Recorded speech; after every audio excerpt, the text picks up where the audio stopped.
one of the things that we really get a chance, and we're super lucky of, for the 8th graders have experienced it, 7s will, so will 6s, is that when we're in Gettysburg, we're one of the few schools that you see walking around Gettysburg without a professional guide.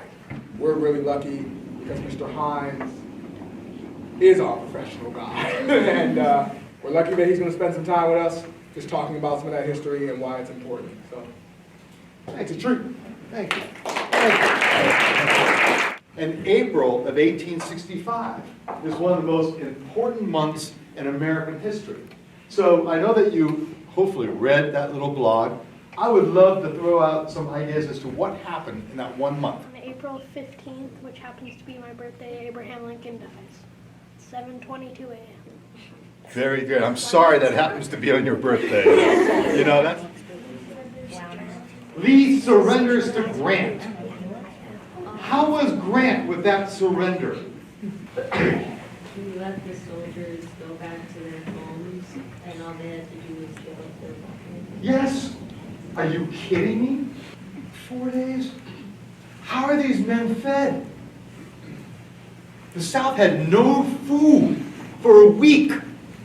The North didn't eat because they wanted to cut off Lee's retreat. So they didn't eat. They ate the meal from their horses. They stole it out of the horse's bag, or they ate grass. That's what these people ate for 3 or 4 days. And the South had it worse.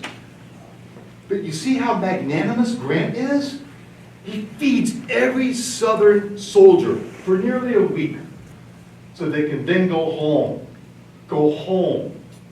And in that surrender, what day was it? A very important day in our history, any year. It was Palm Sunday, part of the Easter celebrations. And what does the North do? Full honors, which means the South has to march between a tunnel, like a gauntlet of Union soldiers, and he says, do it with honor, so they have to flick their guns around and hold them out like this. And the South is stunned because they thought that these Yankees would hate them for all the bloodshed.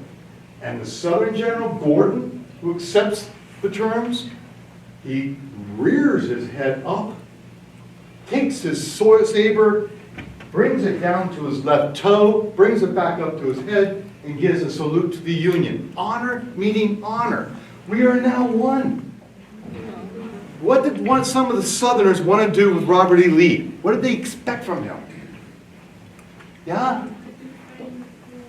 A guerrilla warfare fight. Not stop, right? What does he do? It's over. Go home. Be Americans, right? Wow. Magnanimous leadership of Grant, magnanimous leadership of Lee, right? How was our country better for their example of leadership? So April is very important. Lincoln, Lee, Grant. President Davis of the South says, fight on! And he said, no, we're surrendering. Texas, Kirby Smith, who's the general for the Texas Southern Army. He says, no, we are surrendering. Who was their example? Lee. Some Southerners decided not to surrender. You know what they did? They went to Yucatan, Mexico, or they went to Brazil to fight on. And in Brazil, they established a town that is still there today outside of Sao Paulo. It has 2,000 residents. They are the ancestors, the descendants, I should say, of Southern Army people and local Brazilian women. 2,000 of them. The name of the town? Americana. You see the irony of that? America. You see what Grant did and what Lincoln did?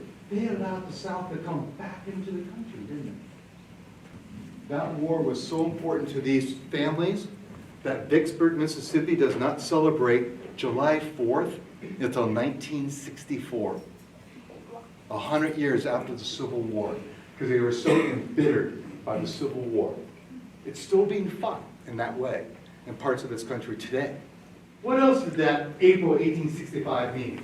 So when the Civil War is over, which trumps States' rights or federal rights? Exactly. Huge. April 1865 is huge. And is that still an issue today? States' rights versus federal rights? Give me an example. Yeah. The most recent religious freedoms act, Where? Indiana. Beautiful. If it was strictly federal, would the federal government ever allow that? No. No. Did you find it interesting that Lee was not made a citizen of the United States again until 1975? He had lost his citizenship during the Civil War, and he was not granted that citizenship back until 1975. Why? They need somebody to blame and Yep. angry. Yep. Because he was the embodiment of being a gentleman and being the symbol of the South, right?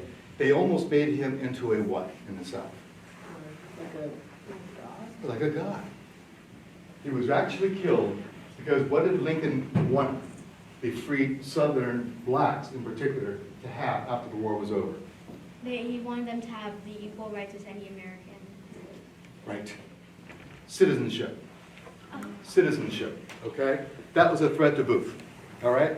So you see how April 1865 is huge.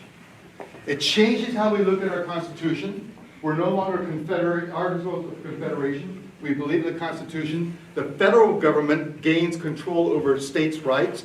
That is huge. We have incredible leaders of leadership, examples of leadership. We don't have leaders who say, we will continue to fight, we will have guerrilla warfare, we will continue the slaughter. We have people who actually said, go home. Yeah. Well, the story basically was that in church, when people were going up to eat the crackers and drink the wine, a black man went up before all the white men had gone, which in the time black men couldn't do. They had to wait till afterwards. Yes.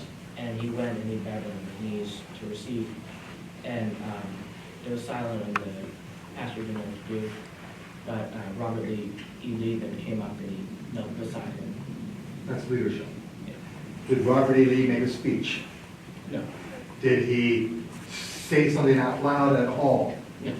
He humbly, as a citizen, quietly sat or knelt beside the black man, and they both took communion together in Virginia. And he showed all those Southerners who fought for 4 years, it's over. There's a whole new America. Thank you.